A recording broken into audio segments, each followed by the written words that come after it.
네, 반갑습니다. 오늘은 성경 공부 44일차가 되겠습니다. 어제까지 저희가 예레미야서 20장까지 살펴보게 됐었고요. 오늘도 이어서 21장부터 33장까지 살펴보게 되겠습니다. 예레미야서를 통해서 조금 더 하나님의 마음과 하나님의 입장을 더욱더 가까이 알아볼 수 있는 귀한 시간, 복된 시간이 되기를 소망합니다. 기도하고 바로 시작하도록 하겠습니다. 죄인된 저희들을 위해서 독생자까지 아끼지 않으신 하나님, 하나님의 그 크신 은혜에 감사를 드립니다. 저희들이 무엇이간데 독생자를 내게 내어주시고 그 보혈의 피로 저희들을 또한 구속해 주시고, 그렇지만 그 크신 은혜를 받았음에도 불구하고 그 크신 은혜를 점차 잃어버렸던 저희들을 용서하여 주시옵소서. 이 시간 예레미야서를 통해서 하나님의 입장과 하나님 마음을 좀 더 알아가게 하시고 우리에게 들을 수 있는 복된 길을 허락해 주시사 앞으로도 남아있는 모든 성경책을 들을 때에 하나님의 그 심정을 올바르게 깨닫게 도와주시옵소서. 끝까지 함께하여 주시옵고 사랑하는 예수님 이름으로 감사하며 기도드립니다. 아멘. 네, 예레미야서를 금방 집에 들어와서 준비를 하고 있었는데 아이들은 다 잤어요. 아이들은 다 자고 있는데 막내가 갑자기 징징대 가지고 가봤더니 무서운 꿈을 꿨는지 온몸에 땀이 흠뻑 젖어 있고 울고 있더라고요. 그래서 안아주고 토닥토닥 해주고 했더니 아이가 좀 아빠인 줄 알았던지 아빠야 이러면서 막 품에 푹 안기는 거예요. 이렇게 안고 있어야 돼. 더욱더 이렇게 깊게 안기는 모습이 참 어떻게 그렇게 귀엽고 그런지. 막내라서 너무 애교도 많고 그래서 눕혀놓고 한참 토닥거리면서 이렇게 잠잘 때가 제일 이쁜 것 같아요. 그죠? 초반에 저도 하나님을 믿고 성경을 이렇게 쭉 공부해 올 때 하나님께서 저에게 그런 마음을 주셨어요. 정말 자녀를 낳아보지 않고는 하나님 마음을 안다고 말하기가 어려울 것 같아. 느낌으로 알 수 있을까? 제가 첫 애를 낳고 노아가 굉장히 아팠어요. 열이 막 40도까지 오르고 이럴 때 그때 하나님께 노아를 안고 기도를 했던 적이 있습니다. 하나님, 이 아이의 이 질병을 너무 고통스러워하니 낫게 해주시옵소서 이러면서 기도를 하고 있는데 그런 마음이 들었어요. 참 이 타락한 인간도 내 핏줄이 이렇게 조금 열이 40도가 난다고 해서 이렇게 가엾고 불쌍하고 뭐 어떻게 해줄 수가 없잖아요. 내가 대신 아파줄 수도 없고. 그래서 하나님께 기도를 하고 있는데 그런 마음이 들더라고요. 인간도 지 자식이 이렇게 예쁜데 하나님은 지금 하나밖에 없는 독생자를 십자가의 그 고난을 지게 하면서 얼마나 마음이 아팠을까. 채찍에 맞고 살이 찢겨지고 가시 면류관을 쓰고 모욕당하고 그러면서 십자가를 지시고 갈보리 산으로 걸어가는 그 예수님의 모습, 그 고난을 하나님이 다 보셨을 거 아니에요. 그런데도 누구 때문에? 나 때문에 독생자를 십자가를 지시게 했다는 그 마음이 그때 확 내 마음에 들어왔어. 그래서 너무 뭐라고 해야지? 감개무량하다고 해야 되나? 이런 표현이 될까? 야, 하나님이 나의 죄 때문에 독생자를 내어주셨구나 라는 그 마음이 큰애 돌도 안 됐을 때 느꼈던 것 같아요. 그때부터 여러분들이 저보다 더 큰 복을 받았다고, 더 큰 사랑을 받았다고 하면 저도 할 말이 없지만, 야, 하나님 나를 제일 사랑하는 것 같아. 네. 하나님이 나를 제일 사랑하는구나. 독생자를 내어주기까지 나를 사랑하는구나. 그 마음이 들었습니다. 그래서 금방 막내가 막 울길래, 내 몸에 이렇게 포근하게 안기는 모습을 볼 때에, 하나님 입장에서 봤을 때 저희가 그렇게 예쁘지 않겠어요? 하나님의 품에 안겨보는, 비록 우리가 만져지지 않고 느껴지지 않지만 정말 말씀을 통해서 하나님의 그 넓으신 품에 포근하게 안기는 여러분이 됐으면 좋겠습니다. 네, 21장 들어가 보도록 하겠습니다. 21장 8절, 8절 보겠습니다. 21장 주제는 생명길과 사망의 길이라는 주제로 이렇게 기록되어 있는데요. 21장 8절을 보면 여호와께서 말씀하시기를 보라 내가 너희 앞에 생명의 길과 사망의 길을 두었노라 너는 이 백성에게 전하라 하셨느니라. 9절 이 성읍에 사는 자는 칼과 기근과 전염병에 죽으려니와 너희를 에워싼 갈대아인에게서 나가서 항복하는 자는 살 것이나 그의 목숨은 전리품같이 되리라. 그러니까 갈대아인에게 바벨론 군대에게 나가서 항복하는 자는 뭐예요? 살 것이나 라고 얘기하고 있어요. 이것이 예레미야 시대의 구원의 길이었다는 거예요. 바벨론이 쳐들어왔을 때에 순순히 항복하여 포로로 끌려가는 자가 뭐예요? 구원을 받게 될 것이라는 거예요. 이것이 유일한 생명의 길이었다는 겁니다. 어떻게 생명의 길과 사망의 길 사이에서 남유다 백성들에게 선택해라는 거예요. 이렇게 하나님께서 정하시는 것이 아니라 너희가 선택해라는 거예요. 그러므로 살기 위해서는 선지자들의 말씀을 듣고 순종하는 것입니다. 이처럼 바벨론 포로로 끌려가는 것이 숨겨주시는 은혜를 경험하는 길이었다는 거죠. 하지만 남유다 대다수의 백성들이 그 말씀을 듣지 않았고 순종하지 않았습니다. 당시로서는 바벨론이 쳐들어왔을 때에 순순히 항복하고 포로로 끌려가라고 하는 것이 도무지 납득이 되지 않는 것이었을 거예요. 과연 우리도 그러한 시대에 살았다면 예레미야의 설교를 듣고 회개하고 순종해서 순순히 바벨론 포로로 끌려갈 수 있는 믿음의 사람인지 한번 돌아볼 필요가 있다는 겁니다. 자, 22장 13절에서 19절까지가 남유다 18대 왕 여호야김의 이야기가 나옵니다. 22장 16절 그는 요시야를 말합니다. 그는 가난한 자와 궁핍한 자를 변호하고 형통하였나니 이것이 나를 알미 아니냐 여호와의 말씀이니라. 여호야김의 아버지 요시야 왕은 가난한 자와 궁핍한 자를 변호했다는 거예요.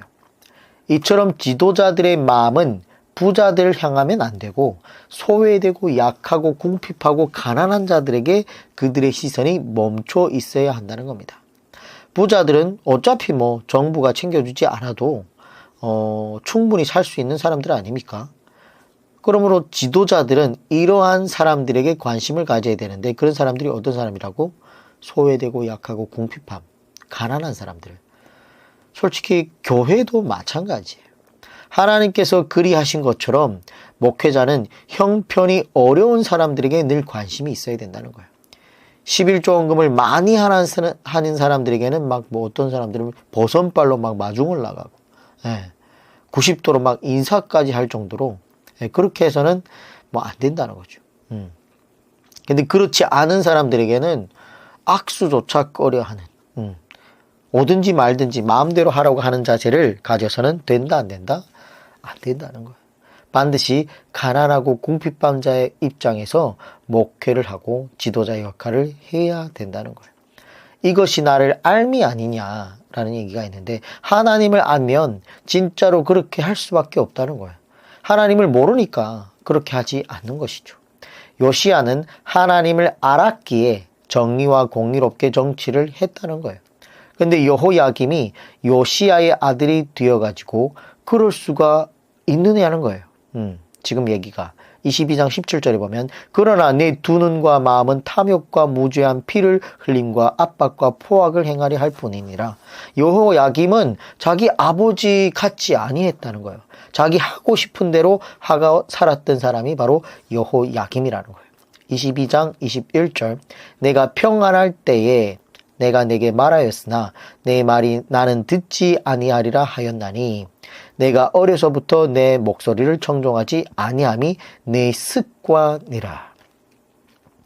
여호야김에게 이러한 습관이 있었기 때문에 망한 거예요. 근데 그의 아버지가 누구예요? 요시야였다는 거예요. 요시야. 아버지가 그렇게 훌륭한데도 아들이 습관이 왜 이렇게 이 모양일까요? 결국은 어머니 영향이라는, 어머니. 그래서 어머니가 참 중요합니다. 그러므로 어머니의 2대 사명이 있는데, 첫째는 남편을 잘 돌보는 것. 그게 어머니, 그러니까 아내로서 해야 될 내조죠. 둘째는 자녀들에게 거룩한 신앙이 습관이 생기도록 양육하는 것. 자녀들이 어려서부터 순종하는 습관이 생기도록 교육해야 된다는 거예요. 그렇게 되려면 부인이 남편에게 순종하는 모습을 모범으로 보여줘야 된다는 거예요. 그리고 남편은 그리스도에게 순종하고 이런 모습을 아이들에게 보여줌으로써 순종의 습관을 잘 대물림하도록 어머니가 그렇게 돌봐주고 내조해야 된다는 거예요. 근데 오늘날 오히려 남편의 머리가 부인이 되어버리고 여인들이 이러한 일을 망각하고 사회로 진출하면서 정말 다음 세대들이 희망이 없고 사람이 준비되지 않는 그런 시대가 되어버렸습니다. 오늘날은 모든 게 어쩌면 여성들을 즐거워해 주기 위해서, TV 프로그램만 봐도 남자들이 아내 눈치를 보는 것만 나와. 여자들은 남편을 너무 막대하고, 그렇게 돼버리니까 문화들이 어떻게 잘못되고 있다는 거예요. 물론 서로 사랑함으로 서로 도와주고 보필해주고 하는 건 좋죠. 근데 뭐예요? 성경은 아내의 머리가 남편이 되어야 된다는 거예요. 아내들은 남편에게 순종해야 된다는 거예요. 한 가정의 가장은 누구? 아빠가 되어야 된다는 거예요. 그게 성경적인 위계 질서라는 겁니다. 자, 예레미야 23장. 23장은 1절부터 8절까지는 메시아 예언이 나옵니다. 이런 말씀을 좀 강조해 줘야 되죠. 왜냐하면 희망이 보이지 않는 시대이기 때문에 앞으로 이런 희망이 있다. 오늘날 우리 사회도 마찬가지입니다. 희망이 보이지 않게 될 것입니다, 결국. 그러나 희망이 보이지 않을 때에 우리가 메시아를 통하여 희망을 회복하고 기쁨을 회복할 수 있고, 그리고 정말 메시아와 천국에 대한 소망을 갖고 신앙생활을 해야 된다는 겁니다. 23장 5절, 여호와의 말씀이니라. 보라, 때가 이르리니 내가 다윗에게 한 의로운 가지를 일으킬 것이라. 그가 왕이 되어 지혜롭게 다스리며 세상에서 정의와 공의를 행할 것이며. 다윗에게 한 의로운 가지를 일으킬 것이라. 이게 누구죠? 예수 그리스도죠. 즉 메시아를 예언하고 있는 겁니다.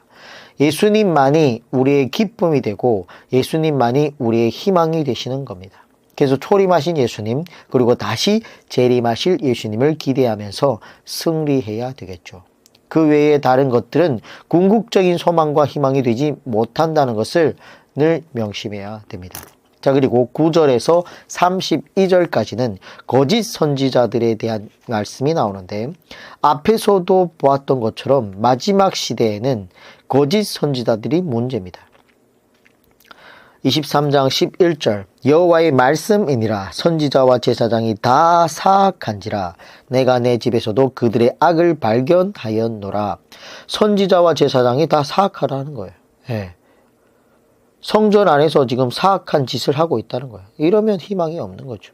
23장 15절 그러므로 만군의 여호와께서 선지자에 대하여 이와 같이 말씀하시니라. 보라, 내가 그들에게 쑥을 먹이며 독한 물을 마시게 하리니 이는 사악이 예루살렘 선지자들로부터 나와서 온 땅에 퍼짐이니라 하시니라. 선지자들이 그리스도의 향기가 되고 하나님의 향기가 되어서 온 세상에 선한 영향력을 끼쳐야 되는데 어떻게 된 것인지 선지자들로부터 온갖 악한 것이 온 세상에 지금 퍼지고 있다는 거예요. 반대로 되고 있다는 거예요. 23장 16절 만군의 여호와께서 이와 같이 말씀하시되 너에게 예언하는 선지자들의 말을 듣지 말라. 그들은 너에게 헛된 것을 가르치나니 그들이 말한 묵시는 자기 마음으로 말미암은 것이요 여호와의 입에서 나온 것이 아니니라. 너에게 예언하는 선지자들의 말을 듣지 말라. 이렇게 얘기하고 있습니다. 성경과 반대되는 이야기를 하는 주의 종의 이야기는 들으면 된다 안 된다? 안 된다는 거예요. 그래서 정말 성도들이 성경을 잘 배워서 분별력이 있어야 돼요. 적어도 성경 전체를 어느 정도는 알아야 분별력이 생기지 않겠습니까? 그래서 모르니까 소경이 끄는 대로 간다는 거예요. 23장 17절 항상 그들이 나를 멸시하는 자에게 이르기를 너희가 평안하리라. 여호와의 말씀이니라 하며 또 자기 마음이 완악한 대로 행하는 모든 사람에게 이르기를 재앙이 너에게 임하지 아니하리라 하였느니라. 딱 봐도 죄인인데 뭐 다 죄인이죠. 근데 딱 봐도 지금 나쁜 짓을 하고 있는데 간음을 행하고 있는데 불륜을 저지르고 있는데 뭐예요? 도둑질을 하고 있는데 성도에게 이르기를 재앙이 너에게 임하지 아니하리라. 너에게 평안하리라. 이것이 항상 거짓 선지자들이 설교 제목이었다는 겁니다. 정말 성숙하지도 않고 죄를 짓고 전혀 삶의 예비가 없는 성숙하지 못한 성도들을 향해서 그래도 너에게 재앙이 임하지 아니하리라 그렇게 가르쳤다는 겁니다. 그러므로 우리가 참 선지자와 거짓 선지자들을 구분할 수 있는 기준과 분별력이 생겨야 되는 겁니다. 23장 22절 그들이 만일 나의 회의에 참여하였더라면 하나님의 회의에 참여하였더라면 내 백성에게 내 말을 들려서 그들을 악한 길과 악한 행위에서 돌이키게 하였으리라. 하나님의 회의에 참여한 참 주의 종이라면 자기에게 위험 부담이 있다고 할지라도 성도들에게 악한 길과 악한 행위에서 돌이키라라고 그렇게 말할 수 있어야 된다는 거예요. 근데 거짓 선지자들은 어떻게 얘기하느냐 하나같이 23장 25절에 내 이름으로 거짓을 예언하는 선지자들의 말에 내가 꿈을 꾸었다고 말하는 것을 내가 들었노라. 예나 지금이냐 거짓 선지자들이 제일 많이 이용하는 것은 뭐예요? 꿈을 가지고 헛된 희망을 불어넣는 거예요. 근데 이렇게 하면 교회가 또 성장하기도 합니다. 희한하게. 23장 27절 그들이 서로 꿈꾼 것을 말하니 그 생각인즉 그들의 조상들이 바로 바알로 말미암아 내 이름을 잊어버린 것 같이 내 백성으로 내 이름을 잊게 하려 함이로다. 이 모든 것이 다 사탄의 술수라는 겁니다. 그래서 오늘날의 은사주의, 신비주의, 신사도 운동 거기 가서 막 쓰러지고 깔깔거리고 웃고 비틀거리고 몸을 베베 꼬이고 치유사욕? 이런 것도 위험합니다. 꿈을 꾼 것을 말하니 점치듯이 설교를 한다는 거예요. 23장 28절 여호와의 말씀이니라. 꿈을 꾼 선지자는 꿈을 말할 것이요 내 말을 받은 자는 성실함으로 내 말을 말할 것이라. 겨가 어찌 알곡과 같겠느냐. 꿈을 해몽하는 자는 겨이고 하나님의 말씀을 성실하게 가르치는 사람이 진짜 알곡이라는 겁니다. 그러므로 진짜와 가짜가 구분되는 것이 어떤 것인지를 여러분 스스로 판단할 수 있어야 된다는 거예요. 23장 31절 여호와의 말씀이니라. 보라 그들이 혀를 놀려 여호와가 말씀하셨다 하는 선지자들을 내가 치리라. 23장 32절 여호와의 말씀이니라. 보라, 거짓 꿈을 예언하여 이르며 거짓과 헛된 자만으로 내 백성을 미혹하게 하는 자를 내가 치리라. 내가 그들을 보내지 아니하였으며 명령하지 아니하였나니 그들은 이 백성에게 아무 유익이 없느니라. 여호와의 말씀이니라. 아무 유익이 없대요. 23장 40절 너희는 영원한 치욕과 잊지 못할 영구한 수치를 당하게 하리라 하셨느니라. 뭐예요? 거짓 선지자들은 앞으로 영원히 치욕과 잊지 못할 영원한 수치를 당하게 될 거라는 거예요. 결국 무슨 얘기예요? 가장 먼저 지옥불에 떨어지게 될 것이라는 거예요. 이런 사람들이. 24장은 좋은 무화과 나무와 나쁜 무화과의 이야기가 나오는데 예레미야 24장 2절에 보면 한 광주리에는 처음 익은 듯한 극히 좋은 무화과가 있고 한 광주리에는 나빠서 먹을 수 없는 극히 나쁜 무화과가 있더라. 네. 여기에 좋은 무화과는 예레미야 설교를 듣고 순종해서 바벨론 포로로 끌려가는 사람들이고 나쁜 무화과는 뭐예요? 듣지 않고 순종하지 않아서 바벨론 포로로 끌려가지 않는 사람들을 얘기하고 있습니다. 그래서 무화과 두 강주리를 비교하면서 순종하는 사람들은 뭐예요? 좋은 무화과, 순종하지 않는 무화과는 썩어서 먹을 수 없는 극히 나쁜 무화과, 이렇게 비교하고 있다는 겁니다. 25장은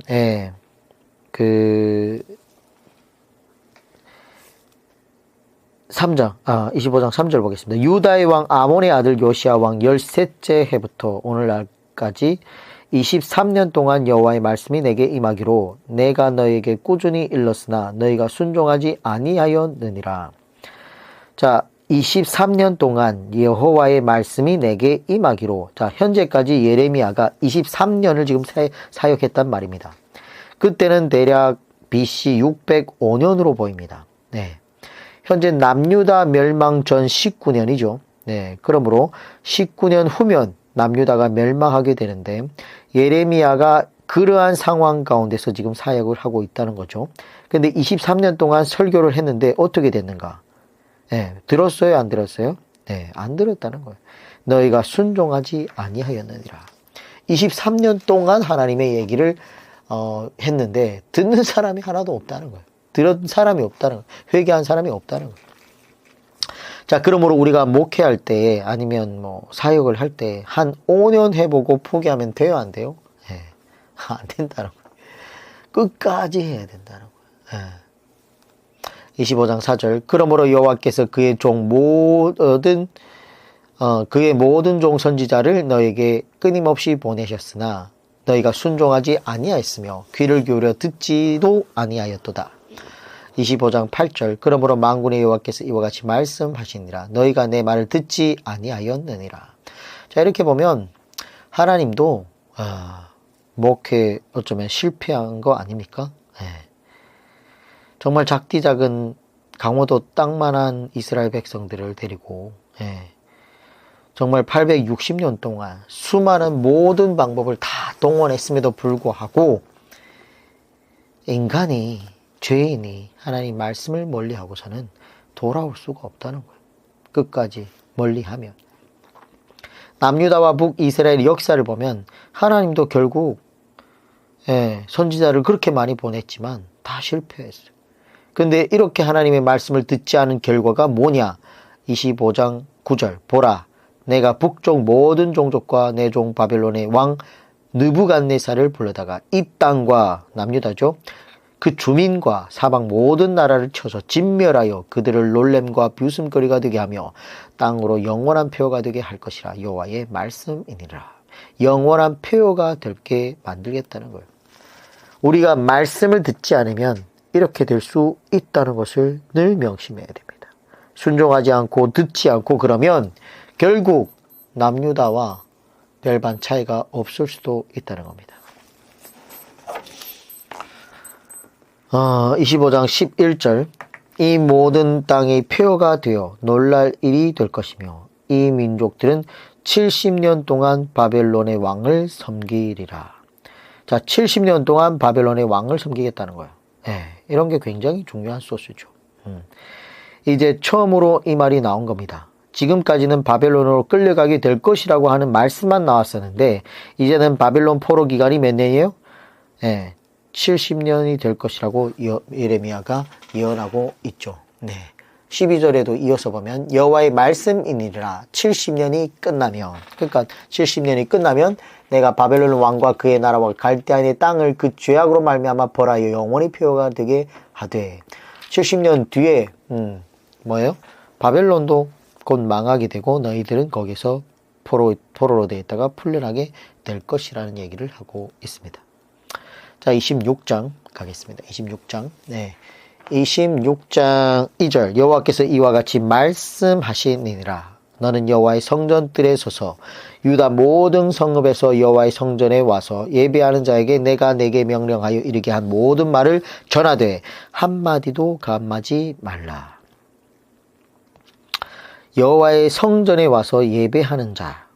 예배가 너무 중요하지만 신령과 진정으로 드리는 예배가 아닌 미신적인 예배는 오히려 하나님의 진노를 불러일으킬 수도 있다는 거예요. 우리가 드리는 예배가 거룩한 예배면 하나님께서 임재하시고 그렇지 아니하면 아닐 수도 있다는 겁니다. 문제는 그 예배 시간에 진리가 있느냐 없느냐가 중요한 거죠. 진리가 없는 미신적인 예배는 하나님의 진노를 불러일으킬 수도 있다는 거예요. 한마디도 감하지 말라. 이 말이 여러 군데 나옵니다. 성실하게 가르치라는 거였죠. 감하지 말라. 빼지 않는 것도 중요하지만 더해도 안 되죠. 사복음서를 보아도 그렇습니다. 마가복음이 제일 먼저 쓰였다고 보는데 마가가 빠뜨린 것을 마태가 챙기고 마태가 빠뜨린 것을 누가가 챙기는데 누가복음에는 마가복음과 마태복음에 나오지 않는 이야기가 30가지가 넘다는 거예요. 그러면 누가가 어떤 자세로 성경을 썼다는 것인가? 정말 성실한 자세로 성경을 썼다는 거죠. 그리고 요한복음도 그렇습니다. 공관복음에서 빠뜨린 내용을 요한이 또 써서 요한복음을 남기게 됩니다. 이처럼 주의 종들의 공통된 성품이 성실하다는 것인데 성실함으로 성실하다는 건 뭐냐면 한마디로 감하지 말라라는 얘기예요. 빼는 것도 중요하지만 더하는 것도 더 중요해요. 더해도 안 돼요. 오늘날 설교는 너무 많은 누룩을 탔습니다. 26장 4절. 너는 그들에게 이와 같이 이르라. 여호와의 말씀에 너희가 나를 순종하지 아니하며 내가 너희 앞에 둔 내 율법을 행하지 아니하며. 자, 이렇게 순종하지 않고 율법을 행하지 않으면 그 예배가 의미가 있는 것인가 없는 것인가를 살펴봐야 된다는 겁니다. 하나님의 입장에서는 의미가 없는 것이 되겠죠. 26장 6절. 내가 이 성전을 실로같이 되게 하고 이 성을 내게 모든 민족의 저주거리가 되게 하리라. 너희가 율법대로 살지 않기 때문에 결국 이 성을 세계 모든 민족의 저주거리가 되게 하겠다는 거예요. 오늘날 한국교회, 오늘날 세계교회가 어떻게 가르치고 있습니까? 예수 그리스도께서 그 피로 우리의 죄를 용서하여 주셨고 우리는 그 은혜의 시대에 살고 있기 때문에 죄를 지어도 괜찮은 것처럼 가르치고 있는 건 아닌지 생각해 봐야 됩니다. 그렇게 가르치고 있어요. 죄를 지어도 다 괜찮은 것처럼. 근데 성경을 읽어보면 예수 그리스도의 은혜로 구원받은 성도들이 다시 죄를 짓는 것은 바울 사도가 말하였던 것처럼 십자가의 원수로 행한다는 거예요. 빌립보서에 나오는 얘기인데 빌립보서 신약성경 빌립보서 3장 18절에 나옵니다. 내가 여러 번 너에게 말하였거니와 이제도 눈물을 흘리며 말하노니 여러 사람들이 그리스도의 십자가의 원수로 행하느니라. 또 로마서 6장 15절에도 그런즉 어찌하리요 우리가 법 아래에 있지 아니하고 은혜 아래에 있으니 죄를 지으리요 그럴 수 없느니라. 은혜 아래에 있다고 해서 죄를 짓는 건 그럴 수 없다 그러지 않습니까? 우리가 은혜 아래에 있으면 다시 죄를 지을 수 있으리요? 결단코 그럴 수 없다고 가르치는 것이 바울 사도의 가르침입니다. 근데 오늘날엔 복음주의만 복음 해가지고 오해된 겁니다. 그렇게 가르치면 안 돼요. 오직 이신득이에 해당되는 몇 구절을 가지고 아주 유치한 믿음으로 만들어버리고 있는 것이 오늘날의 교회라는 거예요. 네. 구원파 유병론을 오늘날 정통교회가 비판하고 있습니다. 근데 오늘날 교회가 가르치고 있는 걸 보면 교리는 그렇게 되어 있지 않은데 가르치고 있는 내용을 보면 구원파 구원으로하고 별반 차이가 없어요. 네. 그냥 이미 믿었고 이미 예수님의 은혜로 죄사함을 받았기 때문에 그냥 마음대로 살아도 뭐 하나님이 언제든지 용서해 주는 것처럼 구원파가 딱 그 교리입니다. 네. 구원받은 날짜를 받으면 복음 안에서 자유롭다 이거예요. 하나님의 말씀대로 행하지 않으면 그 믿음은 아무것도 아닙니다, 솔직히. 자, 이렇게 예레미야가 부담 설교를 계속하니까 그들이 그를 붙잡고 어떻게 했느냐. 26장 8절 여호와께서 명령하신 말씀을 모든 백성에게 전하기를 마침에 제사장들과 선지자들과 모든 백성이 그를 붙잡고 이르되 내가 반드시 죽어야 하리라. 예레미야를 죽이려고 하는 거예요. 이렇게 해가지고 예레미야가 사형 언도를 받게 되는 겁니다. 26장 11절 제사장들과 선지자들이 고관들과 그러니까 당시 3대 권력자들이 제사장, 선지자, 고관들 모든 백성에게 말하여 이르되 이 사람은 죽는 것이 합당하니 너희 귀로 들음같이 이 성에 관하여 예언하였음이니라. 예레미야의 40년간의 사역 가운데 이제 23년을 지금 감당했는데 이때 벌써 사형을 시켜버리려고 이렇게 하는 거예요. 정직하게 설교한 것 때문에 너희 귀로 들음같이 이 성에 관하여 예언했다라는 거예요. 이 성이 망할 것을 예언했다. 너희가 지금 잘못하고 있기 때문에 결국 하나님의 벌을 받게 될 것이야 라는 것을 설교했다고 뭐예요? 즉 심판의 메시지를 예언했기 때문에 죽여야 된다는 거예요. 그런데 예레미야가 지금 한 20년 이상을 사역하다 보니까 이제 좀 성장을 한 겁니다. 네. 오늘날 뭐 정말 주의 종들도 그래도 한 어느 정도 이렇게 예레미야처럼 한 20년, 30년을 해야 무르익는 거죠. 그래서 예레미야가 그런 것에 개의치 않고 담대하게 설교를 합니다. 또 13절을 보면 26장 13절 그런즉 너희는 너희 길과 행위를 고치고 너희 하나님 여호와의 목소리를 청종하라. 그리하면 여호와께서 너희에게 선언하신 재앙에 대하여 뜻을 돌이키시리라. 오늘 우리가 교회에 가서 이 말씀처럼 성도님들 이제 우리의 길과 행위를 고치십시다. 하나님 말씀대로 다시 돌아와서 정의와 공의와 고아와 과부를 돌봅시다. 이렇게 설교를 해보면 어떨까요? 여러분들의 재산을 어려운 자들을 위해서 구제를 합시다. 아마 눈빛이 달라지지 않을까. 여러분들이 하고 있는 부동산 투기, 주식 투기, 술 장사 이런 거 하면 안 됩니다. 담배 팔면 안 됩니다. 이렇게 얘기하면 어떻게 될까요? 아마 너무 부담스러워서 저 목사를 내쫓아야 된다. 장로들이. 왜 장로들이 하고 있는 기업이 다 그런 걸 수도 있으니까. 그렇지 않겠습니까? 26장 24절 사반의 아들 아히감의 손이 예레미야를 도와주어 그를 백성의 손에 내어주지 아니하여 죽이지 못하게 하니라. 예레미야가 사형 선고를 받게 되었지만 그때에 하나님께서 선한 사람의 손의 길을 통해서 구원해 주시는 것을 볼 수 있죠.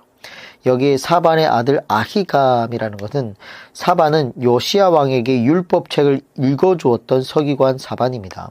이처럼 율법책을 읽었던 집안을 통해서 하나님의 일이 진행되고 있고 그 사람의 자손을 통해서 예레미야가 생명을 구원받게 되죠. 이처럼 우리도 이 진리의 길을 가다 보면 이런 귀한 사람의 도움을 경험하게 될 것이라는 거예요. 예레미야서 27장 27장과 28장은 시드기야 왕 즉위식 때에 각국의 축가 사절단들이 모인 자리에서 일어난 사건이 기록되어 있는데 27장 1절에 보면 유다의 왕 요시야의 아들 여호야김이 시드기야죠. 솔직히 시드기야가 다스리기 시작할 때에 여호와께서 말씀으로 예레미야에게 임하시니라. 여기에 이 여호야김을 이렇게 뭐라고죠? 지우고 시드기야라고 고쳐야 됩니다. 네. 오늘날 참 많은 교단들이 특히 또 여기 보수 쪽에 있는 우리 또 선배 크리스찬들이 하나님의 성경은 축자 영감설 막 이러면서 성령이 일일이 불러준 줄 알아요. 네.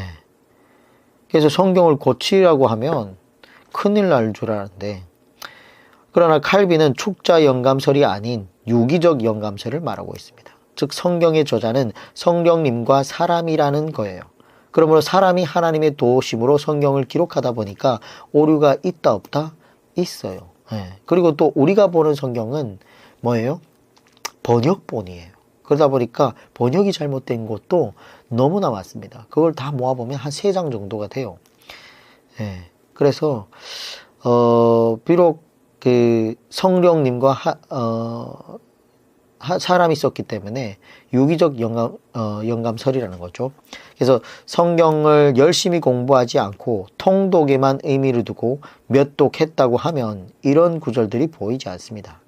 그러나 성경을 자세히 공부해 보면 이런 오류들이 상당히 많이 나와요. 지금 어떤 데는 아들이 아버지보다 나이가 더 많아. 네, 그렇게 적어놓은 데가 있어요. 그러나 감사하게도 이런 것들이 하나님의 진리를 훼손하지 않는, 그렇게 중요하지 않는 오류들이라는 거예요. 그러므로 의미적으로 봤을 때 성경은 우리에게 완전하게 전달된 것이지만, 그리고 구원을 받고 우리가 성장하는데 완벽하리만큼 우리 두 손에 주어지게 된 겁니다.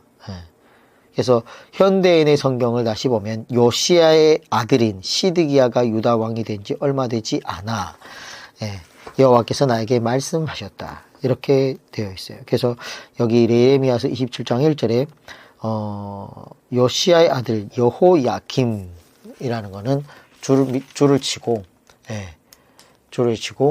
뭐예요? 시드기야라고 바꿔 쓰는 것이 좋습니다.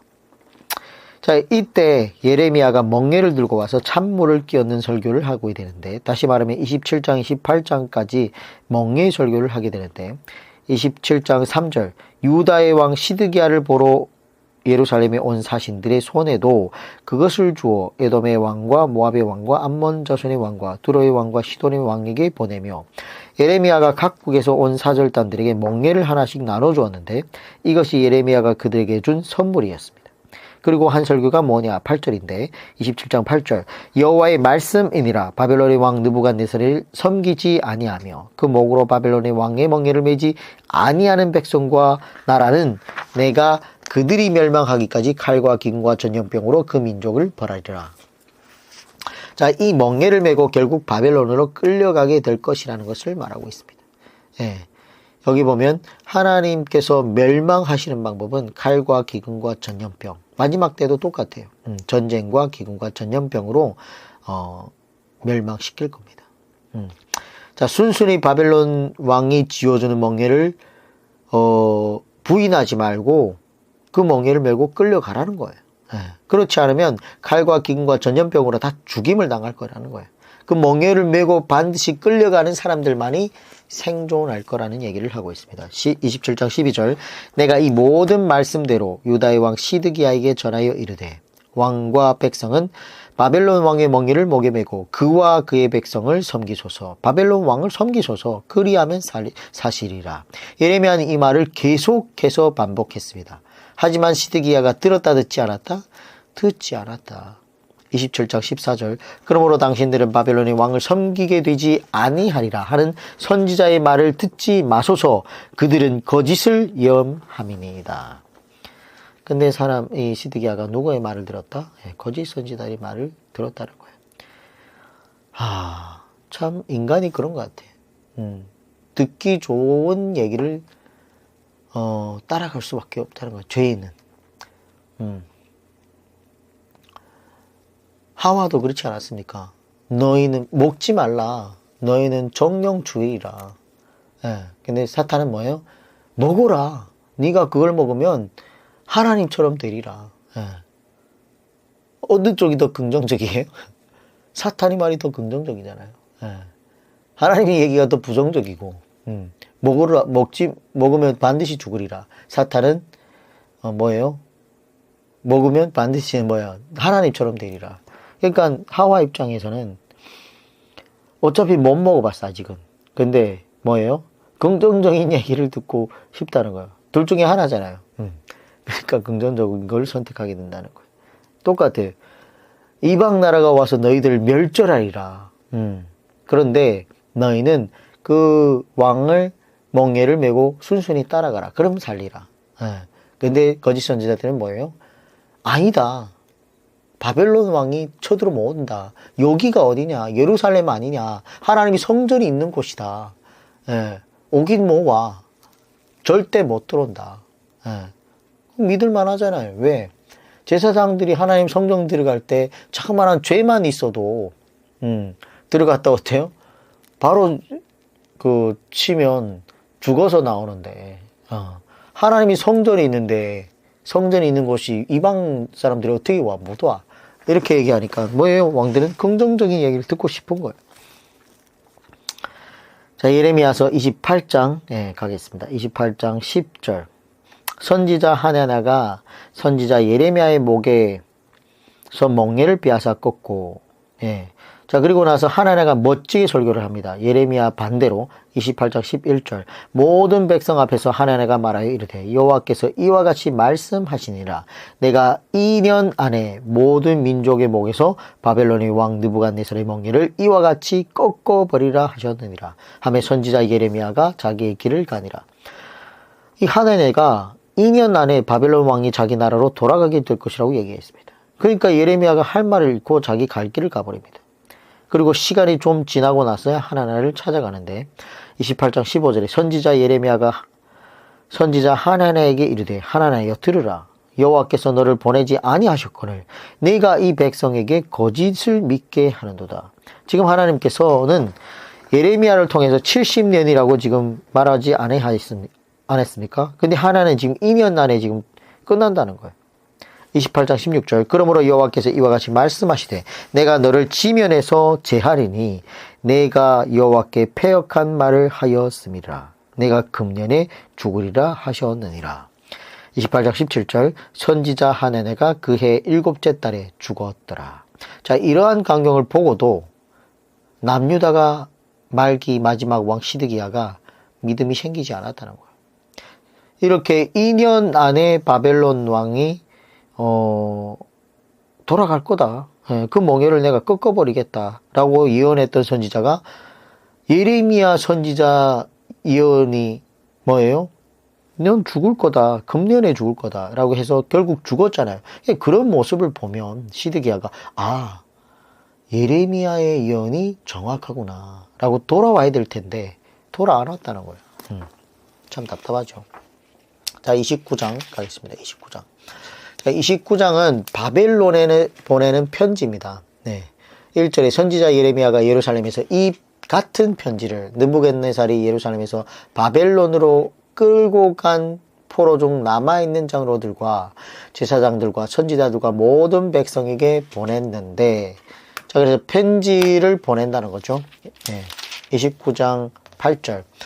만군의 여호와 이스라엘의 하나님께서 이와 같이 말하노라. 너희 중에 있는 선지자들에게와 점쟁에게 미혹되지 말며 너희가 꿈도 고지 듣고 믿지 말라. 9절. 내가 그들을 보내지 아니하였어도 그들이 내 이름으로 거짓을 예언함이라. 여호와의 말씀이니라. 자, 10절. 여호와께서 이와 같이 말씀하시니라. 바벨론에서 70년이 차면 내가 너희를 돌보고 나의 선한 말을 너희에게 성취하여 너희를 이곳으로 돌아오게 하리라. 그러니까 하나나 같이 지금 포로로 같이 잡혀간 선지자들 중에도 그런 사람이 있다는 거예요. 여러분, 비록 우리가 여기에 포로 잡혀 왔지만 하나님께서 곧 우리를 구원해 주실 겁니다. 예. 걱정하지 마시옵소서.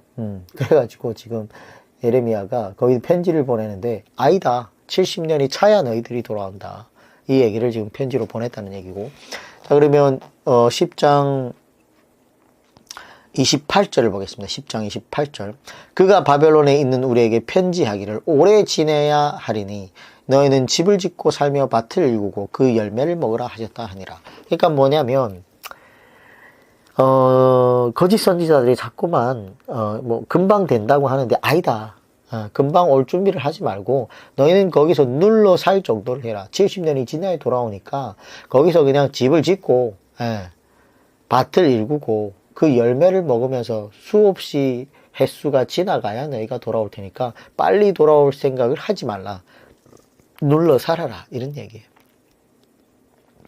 참, 그래서 오늘날도 어쩌면 어떤 분이 힘든 어려움을 당했는데, 당하고 있는데, 그분에게 함부로 이렇게 곧 나을 겁니다. 하나님께서 곧 해결해 주실 겁니다, 이런 얘기를 우리가 쉽게 해서는 안 된다는 거. 잘 생각해 봐야 된다는 거. 그분이 듣기 좋게, 그분이 위로가 되랍시고, 어쩌면 하나님께서 그에게 테스트로 그 멍에를 메웠을 수도 있는데, 우리가 쉽게 위로한답시고 그런 말을 하는 거는 하나님 뜻이 아니라는 거죠. 아닐 수도 있다는 거예요. 때론 묵묵히 그 멍에를 메고 견뎌야 되는 경우도 있다는 겁니다.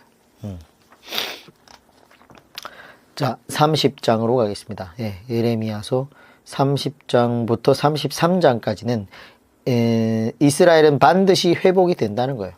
근데 오늘 이 회복이라는 운동을 하는 사람들이 다 이런 본문을 가지고 이야기하는 건데, 그러나 여기에서 말하는 회복은 교회의 회복을 이야기하는 것이 아니고 이스라엘의 회복입니다.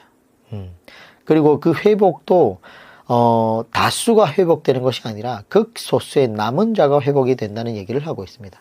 근데 그들은 이런 본문을 가지고 대부분 이 부흥 강사나 무슨 이런 집회를 열어가지고 하는 말씀 인용하는 구절을 보면 대다수의 교회와 열국이 회복된다고 이렇게 얘기하고 있어요.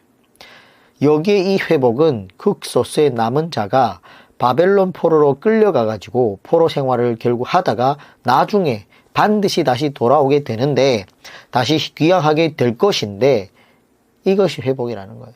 근데 이 회복 이야기를 해서 젊은 청년들을 유혹시켜가지고 회복 운동을 하는 사람들이 참 많습니다.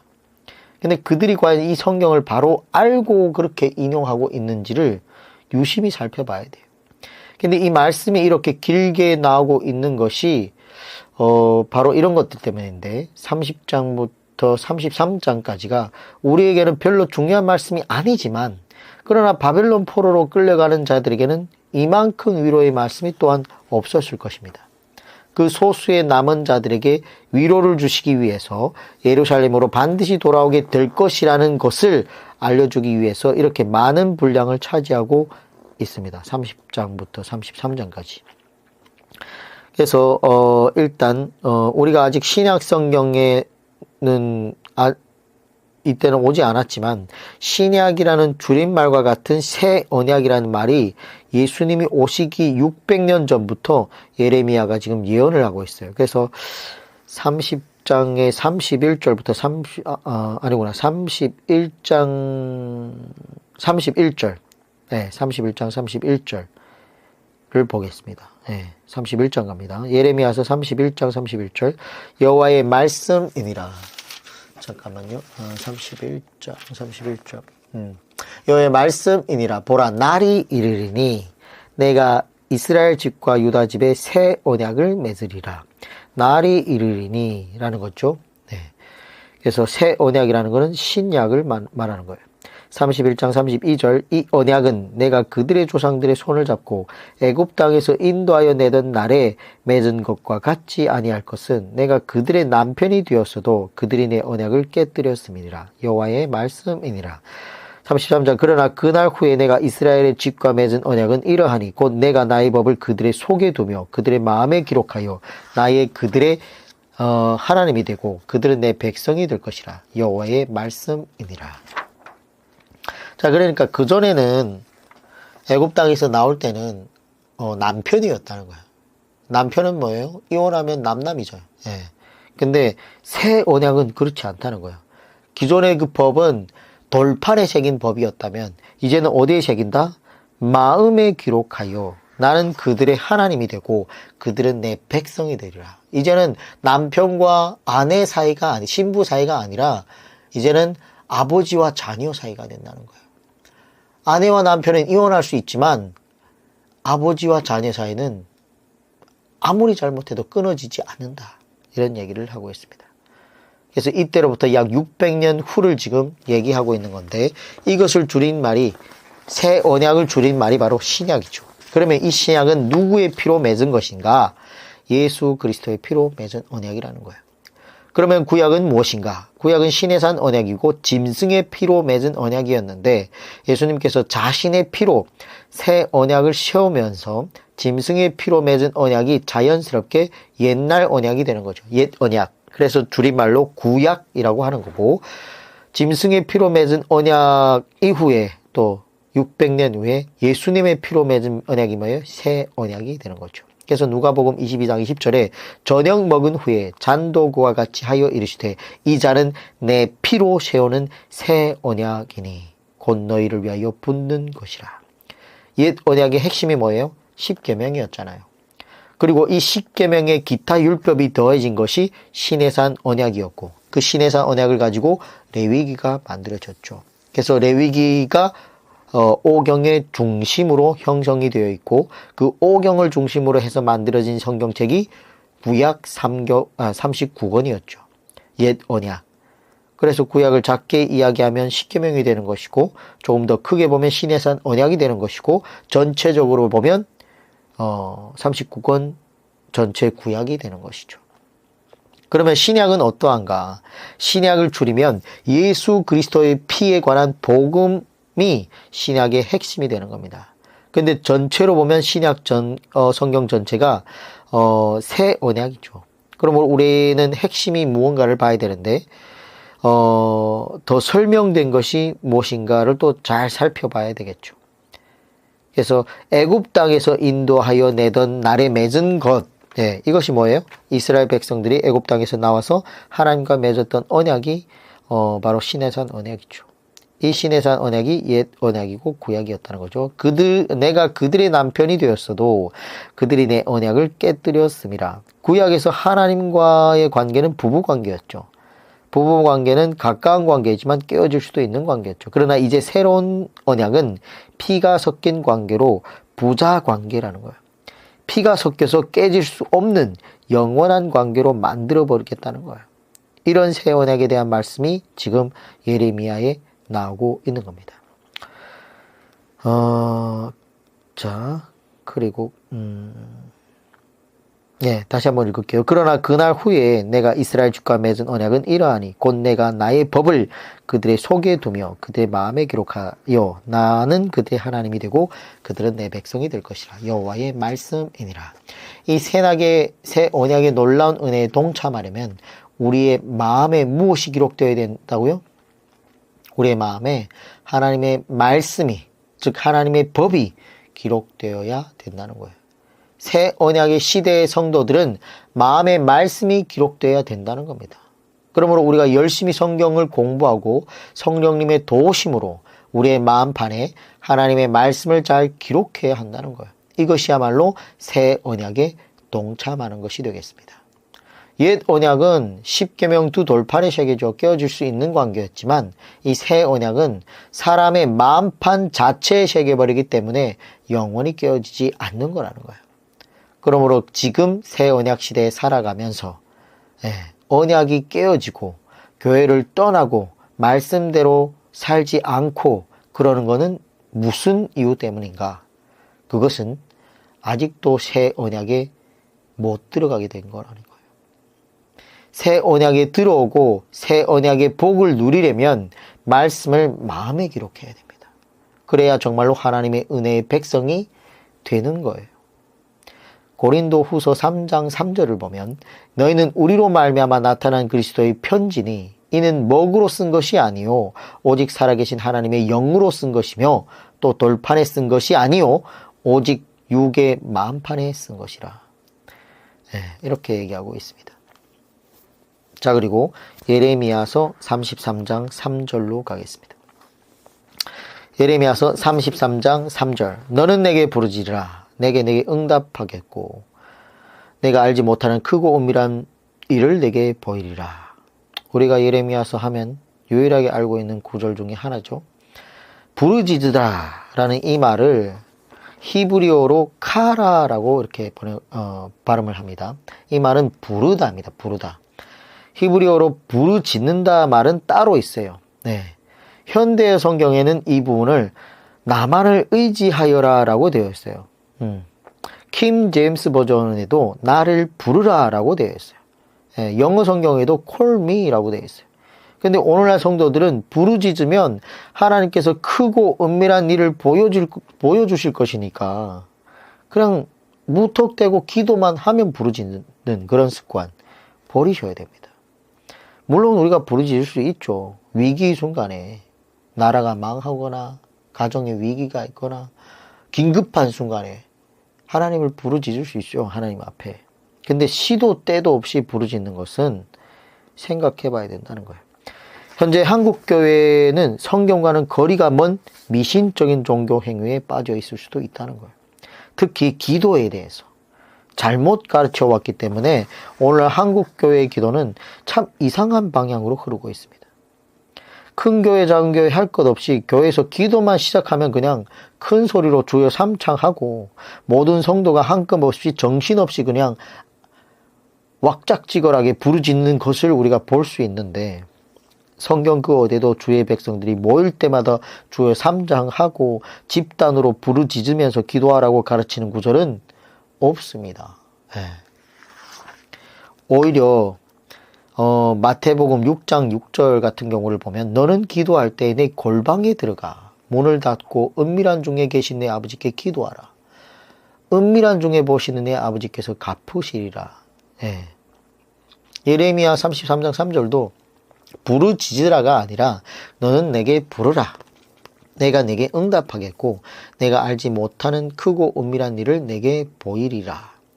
그러니까 우리가 하나님 앞에 기도할 때 조용히 부르면 되죠. 우리 자녀들도 똑같습니다.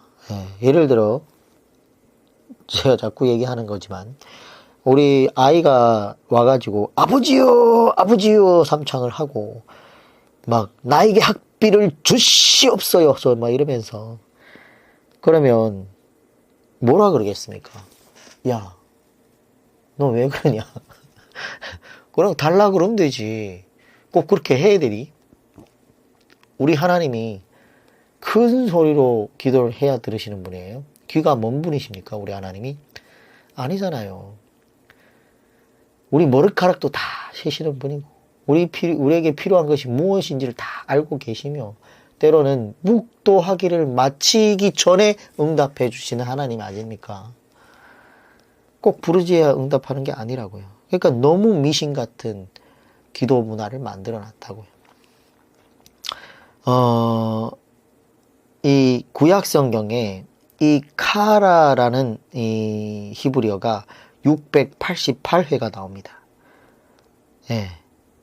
근데 단 한 번, 대부분은 부르다, 칭하다 이렇게 번역이 했는데 딱 요 한 번, 이 여기에 이렇게 번역을 해놨다고요.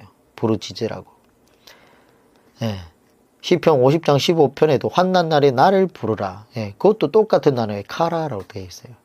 시편 55장 6절에도 너희는 여호와를 만날 만한 때에 찾으라. 가까이 계실 때를 그를 부르라. 이것도 카라예요. 여기에 지금 예레미야 33장 3절도 똑같이 카라예요. 그럼 또 번역의 일관성을 이용을 해서 똑같이 번역을 해야 되지 않습니까? 그래서 부르짖다라는 원어는 따로 있어요. 짜아크라는 단어를 쓰는데 신약 성경에는 크라조라는 헬라어를 씁니다. 그래서 짜아크나 크라조는 절대적인 위기를 맞이한 경우이거나 일생일대에 다급한 경우에 비명을 지르듯이 절규하듯이 부르짖는다라는 뜻을 갖고 있습니다. 그래서 우리가 때론 위기 순간에 하나님 앞에 부르짖을 수 있지만 기도할 때마다 부르짖는 것은 잘못된 겁니다. 하나님을 믿지 않는 거예요. 신뢰하지 않는 거예요. 하나님을 기모거리 하나님처럼 생각하는 거라는 거예요. 인격적으로 하나님을 만난 분이 아닐 수 있다는 거예요. 우리 아버지처럼 생각하면 되죠. 아버지지 않습니까? 자, 그러면 이 3절의 크고 은밀한 일은 뭐냐? 무엇을 가리키는 것인가? 33장 11절에 그 답이 나오는데 즐거워하는 소리, 기뻐하는 소리, 신랑의 소리, 신부의 소리와 및 만군의 여호와께 감사하라. 여호와는 선하시니 그 인자하심이 영원하다 하는 소리와 여호와의 성전에 감사제를 드리는 자들이 소리가 다시 들리리니 첫 번째, 이는 내가 이 땅에 포로를 돌려보내요 지난 날처럼 되게 할 것임이라. 여호와의 말씀이니라. 자, 이것이 크고 은밀한 일의 첫 번째예요. 포로로 끌려갔다가 다시 소수의 남은 자가 다시 예루살렘으로 돌아오게 하는 것이 뭐예요? 하나님이 크고 은밀한 일이라는 거예요. 첫 번째. 두 번째는 15절, 예레미야서 33장 15절입니다. 그날 그때에 두 번째, 내가 다윗에게서 한 공의로운 가지가 나게 하리니 그가 이 땅에 정의와 공의를 실행할 것이라. 이것이 크고 놀라운 일 두 번째인데 이것은 누구를 예언한 겁니까? 메시아를 예언하는 거예요. 예수님을 예언하는 것이죠. 그러므로 예수님이야말로 크고 은밀한 일이라는 거예요. 자, 이 사실을 바울 사도가 깨닫고 골로새서를 썼습니다. 골로새서는 그리스도론 기독론의 을 나타내는 정말 굉장히 우리 개신교에는 중요한 교리 중에 하나 서신인데 예수님이야말로 비밀이라는 거예요. 골로새서 1장 26절, 27절을 우리가 살펴보면 이렇게 되어 있습니다. 이 비밀은 만세와 만대로부터 감추어졌던 것인데 이제는 그의 성도들에게 나타났고 하나님이 그들로 하여금 이 비밀의 영광이 이방인 가운데 얼마나 풍성한지를 알게 하려 하심이라. 이 비밀은 너희 안에 계신 그리스도이시니 곧 영광의 소망이니라. 우리는 이미 이 비밀을 가지고 있어요. 그리고 예수 그리스도를 통해서 신약 성경이 이미 완성이 되었습니다. 이 모든 비밀의 말씀이 우리의 두 손에 쥐고 있지 않습니까? 이 비밀보다 더 큰 무슨 비밀이 있어가지고 우리가 자꾸만 부르짖어가지고 더 크고 은밀한 비밀을 보여달라고 기도할 필요가 있냐는 거예요. 이미 성취가 됐다니까요. 우리는 이미 크고 은밀한 비밀을 가지고 있기 때문에 그러므로 예수님께서 이렇게 말씀하실 것 같지 않습니까? 악하고 음란한 세대가 표적을 구한다. 내가 보여줄 것은 요나의 표적밖에 없다고 한 것처럼 내가 이미 너에게 응답할 것은 이미 끝났다. 비밀을 너희 손에 줬다. 자꾸만 생떼를 쓰지 말라. 생떼 쓰지 말고 제발 기록해 놓은 걸 읽어봐라. 읽어보지도 않고 자꾸만 뭘 그거 은밀한 걸 좀 보여달라고 하느냐. 이렇게 얘기할 것 같지 않습니까?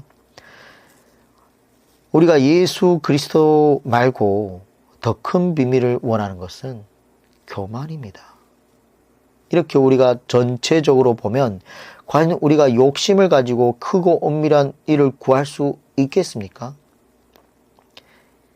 그러므로 이 말씀은 그렇게 인용하면 안 되는 본문이라는 것을 깨달아야 됩니다. 예레미야서를 통해서 어제 오늘 이렇게 쭉 살펴볼 텐데 내일이 아마 예레미야서 마지막 마무리할 수 있게 됩니다.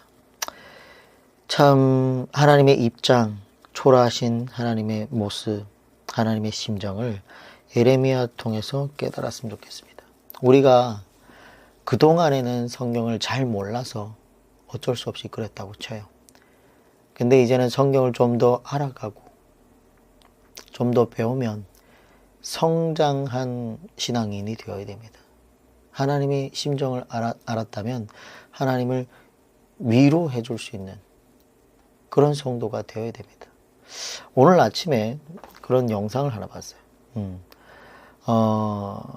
그런 거죠. 예, 요즘 코로나 시국에 이렇게 나왔던 영상인데, 자영업이 너무 어려우니까, 예, 아빠가 밤낮 없이 가게 주방에서 일을 해도, 먹고 살기 힘들 정도로. 그래서, 야, 그러면 이 메뉴를 하면 안 되나? 이래가지고, 주방에서 그냥 다른 메뉴를 개발하려고 주방에 붙어 있다가 너무 피곤해서 주방에 엎드려 잠깐 잠이 들었는데, 그런 모습을 5살, 6살 되는 딸아이가 아빠하고 주방에 들어왔다가, 아빠가 잠자는 모습을 본 거예요. 한 구석에 이렇게 쪼그리고 앉아가지고 추운데 이렇게 잠을 자는 걸 보고 그 아이가 자기가 입었던 솜털 조끼를 아빠한테 이렇게 걸쳐주는 모습이, 영상인데, 그거 걸쳐주고 갔어요. 한참 뒤에 그 아빠가 일어나서 자기 아이가 자기한테 이렇게 잠잘 때 덮어준 이 솜조끼를 보고 한없이 오열하는 모습을 오늘 아침에 영상을 봤어요. 마음이 먹먹하더라고요. 정말 갓난 아기면 그렇게 할 수 없겠죠. 근데 여러분들이 이제 하나님 말씀을 듣고 어느 정도 성장했다면, 하나님의 입장과 하나님의 심정을 깨달았다면 하나님을 위로할 수 있는 그런 성도가 되어야 됩니다. 어쩌면 하나님이 지금 울고 계시다면, 피눈물을 흘리고 계시다면 하나님의 마음을 알아주는 것만도, 그것 하나만이도 하나님께는 위로가 될 수 있다는 거예요. 정말 어렵고 힘들지만 성경을 잘 공부해서 하나님의 심정을 알아가는 저와 여러분이 다 됐으면 좋겠습니다. 수고했습니다. 내일 뵙겠습니다.